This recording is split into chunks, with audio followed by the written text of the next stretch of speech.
October 4, 2011 is an important day.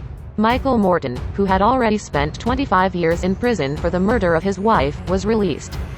DNA evidence says Morton is innocent.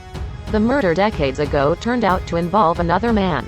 According to history, prosecutors in that case were later charged with withholding evidence showing Morton's innocence.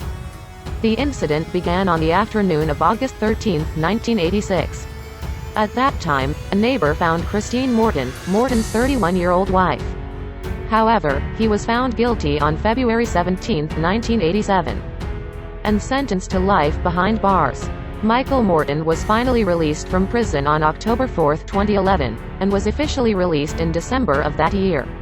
A month after Morton was released, Norwood, then 57 years old, was arrested for the murder of Christine Morton.